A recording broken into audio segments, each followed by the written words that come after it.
예, 여러분 안녕하세요. 자, 오늘은 2019년 1학기 한국 근대 작가론 기말고사 문제풀이를 해보도록 하겠습니다. 자, 2019년 1학기입니다. 근대 작가론. 자, 보시죠. 자, 36번 문제를 보면요. 김소월의 양력에 대한 설명으로 적절한 것은 그랬는데 1번에 보면 그 개벽5의 해파리의 노래 등의 시를 발표했다고 나왔는데, 자, 이건 이제 59페이지에 나오고요. 요 해파리의 노래는 누굽니까? 김억의 작품이죠. 해파리의 노래. 자, 이것은 이제 그 김억의 김소월의 스승이죠. 김억의 일종의 개인 시집과 관련 있는 내용이에요. 자, 59페이지를 한번 펴보세요. 자, 59페이지를 펴보시면 이제 그런 그 김소월의 스승인 김억과 관련된 내용이 나오는데, 하여튼 이 김억이라는 작가가 이제 그런 그 해팔의 노래 이런 것과 관련이 있다. 56페이지, 59가 아니고 56페이지를 펴보시면 해팔의 노래가 나오고 있습니다. 56페이지입니다. 거기 그 뭡니까? 두 번째 단락에서 7, 8째 줄에 보면 나옵니다. 56페이지에 두 번째 단락에서 7째 줄, 8째 줄. 56페이지 두 번째 단락의 7째 줄, 8째 줄에 보면 나오고 있습니다. 자, 그 다음에 신경향파 동의는 아니죠. 김소월은. 그 다음에 소월시초, 소월민요집을 발간해서 문단의 주목을 받지 못했죠. 자, 그렇게 이제 그런 작품들을 발표를 했지만 그 당시에 문단의 주목을 받지 못했다고 58페이지에 보시면 나와요. 58페이지를 보시면 거기 그 첫 번째 단락에 밑에서 두 줄 위로 올라가면 문단의 주목을 받지 못했다고 나오고 있습니다. 자, 그러니까 이것도 잘못됐고요. 자, 1925년에 개벽 5에 발표된 시호는 유일한 시론이다. 자, 이거는 이제 58페이지에 그 두 번째 줄, 세 번째 줄 나오는데 시온을 이제 발표했다고 나오고 있죠. 자, 그래서 이제 이게 대표적인 시론이라고 볼 수 있겠습니다. 그래서 4번 4번이고요. 자, 37번 김소월 씨의 문학사적 의의에 대한 설명으로 적절한 것은 그랬는데 여기에서 1번, 2번, 4번 이렇게 나왔는데 3번에 보면 감정의 표현을 통해 역동적이고 충실한 내면 탐색의 과정을 보여준다. 자, 이거는 이제 그 72페이지를 펴보시면 72페이지를 보시면 이제 나오죠. 그래서 이제 그런 감정의 표현, 거기 밑에서 세 줄 위로 올라가면 나오죠. 극한에 이르는 감정의 표현을 통해 역동적이고 충실한 내면 탐색의 과정을 보여준다는 것이 나오고 있습니다. 자, 그러니까 답은 3번이 되겠죠. 36번은 4번, 37번은 3번입니다. 이렇게 볼 수 있겠죠. 자, 38번 한용운과 거리가 먼 것은 이렇게 나왔죠. 이거는 이제 여러 기말고사 문제를 풀어보셔서 나왔죠. 답은 3번입니다. 아름다운 새벽. 나머지는 다 79쪽을 찾아보시면 나와요. 39번 님의 침묵에 해당하는 설명은 그랬는데, 자, 신앙 고백 중생교화라는 분명한 목적까지 창작되었다. 이거 81쪽에 나온다고 기출문제 풀이해서 이야기했죠.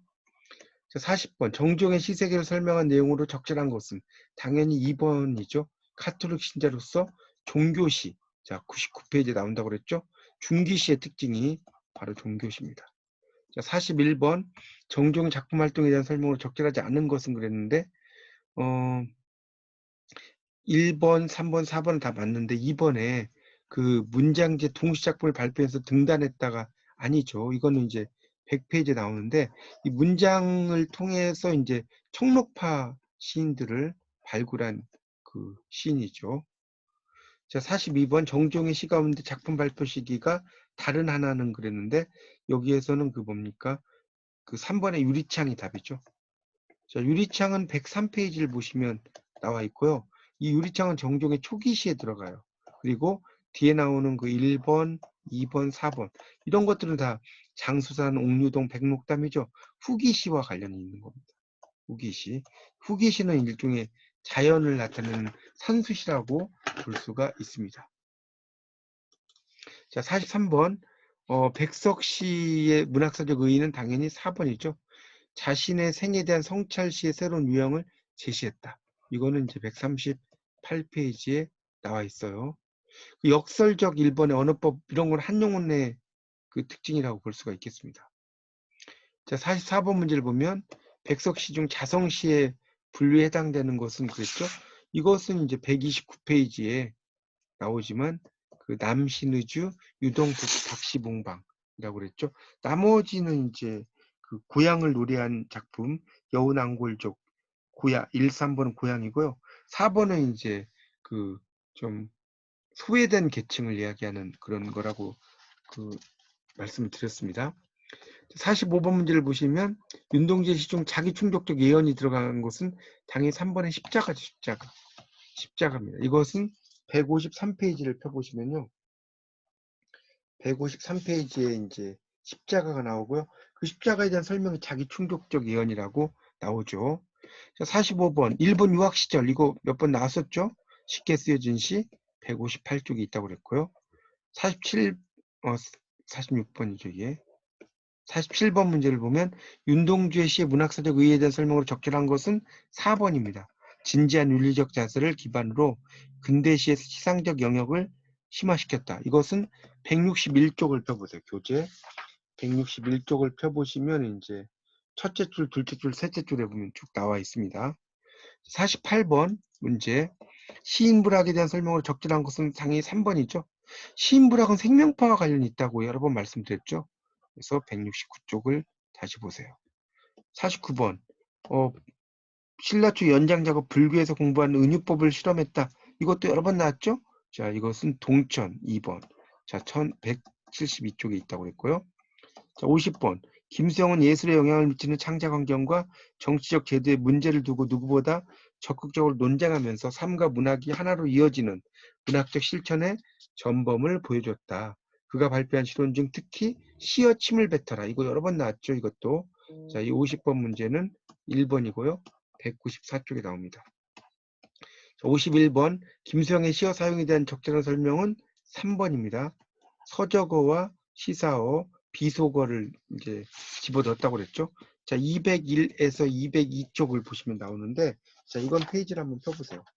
자, 201페이지를 보시면 마지막 줄부터 일상어와 시사어는 물론 심지어 비속어를 시어의 범위 안에서 새롭게 의미하는 시도 이런 것이 나오고 있죠. 답은 3번입니다. 52번 문제를 보면요. 김수영의 사랑의 변주곡에 대한 설명으로 적절하지 않은 것은 이렇게 이제 52번이 나옵니다. 자, 이것은 쭉 보시면 3번에 그 소거와 비소거가 거침없이 사용된다. 자, 이것은 이제 205쪽에 나오지만 그 우선 그놈의 사진을 씻어 미식개로 하자. 이 나오죠? 205쪽. 1번에 나오는 사랑과 혁명의 비전이 환상적으로 결합된 시, 이거는 214쪽을 보면 나오고요. 2번에 빠르고 세찬 리듬에서 미미한 율독의 즐거움도 214페이지. 그다음 4번에 아버지와 화자가 미래 세대 아들에게 당부한 형식, 이거는 215페이지를 보시면 나옵니다. 그래서 여러분 교재의 214페이지에 보시면 거기 그 사랑과 혁명의 비전은 첫 번째 단락의 6째 줄에 나오고요. 그 다음에 빠르고 세찬 리듬, 이것은 세 번째 단락이 첫째 줄, 둘째 줄에 나옵니다. 그 다음에 아버지인 화자가 미래 세대인 아들에게 당부한 형식은 215쪽 세 번째 단락 첫째 줄에 나옵니다.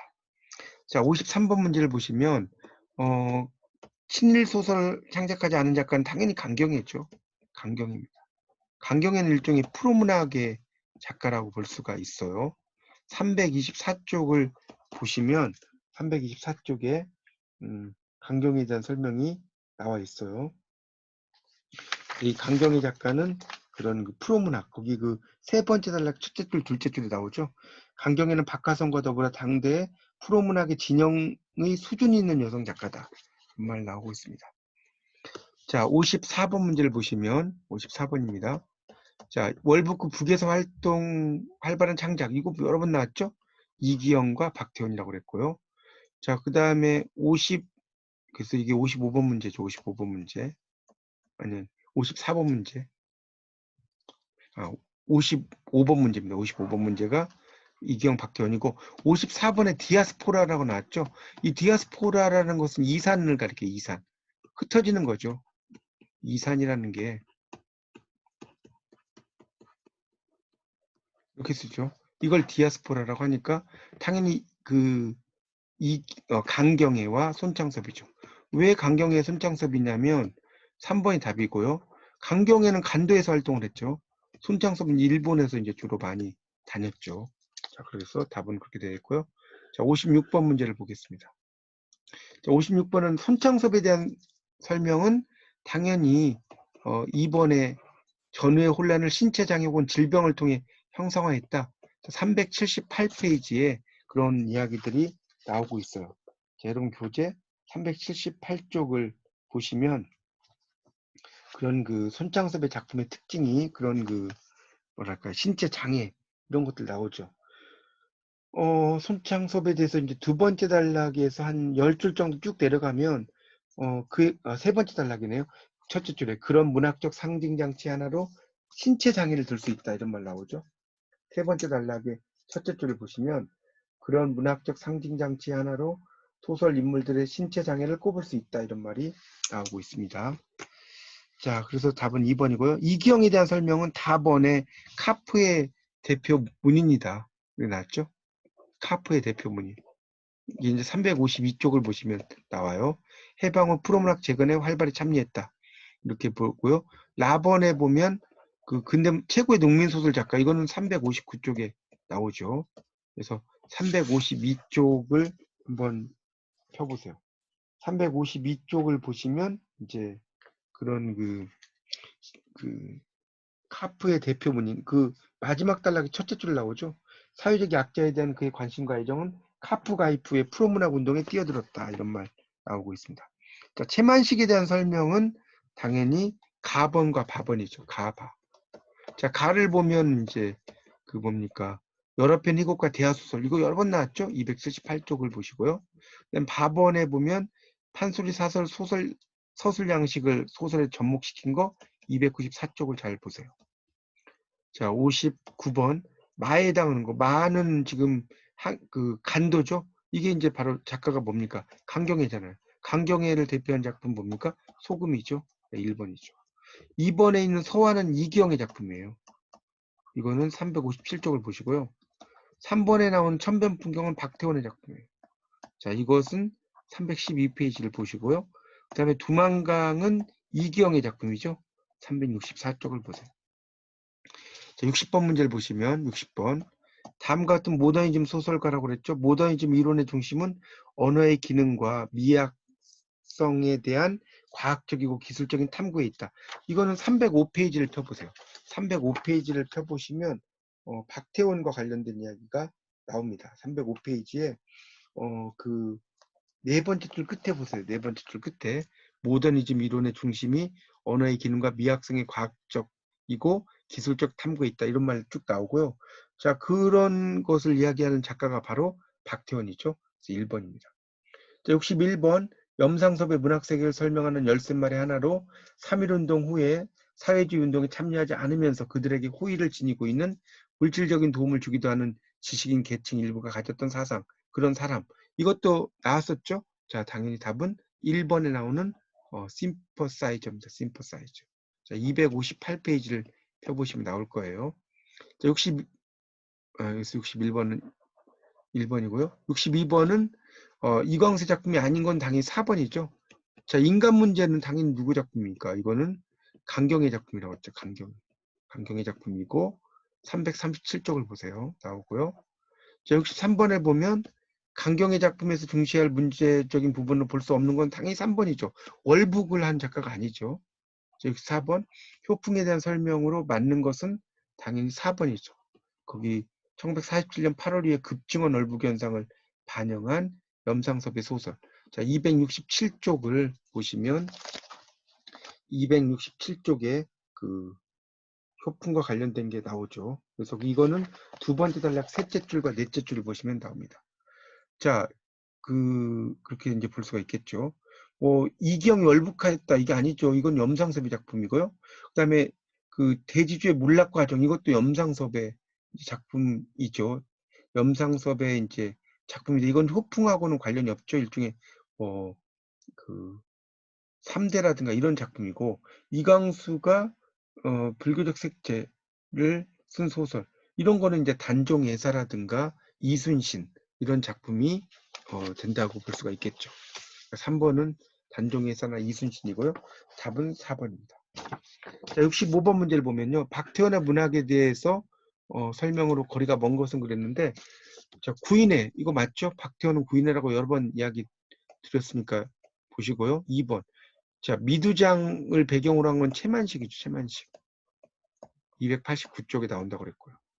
그 다음에 1930년대 말부터 해방 이전까지 중국 소설의 번역에 이 박태원은 그런 그 중국 소설의 번역 이런 것들에 상당히 그 뭐랄까요, 치중해서 그런 것들을 썼다고, 이것도 여러 번 말씀을 그 드렸죠. 그 302페이지에 두 번째 단락의 셋째 줄에 나와요.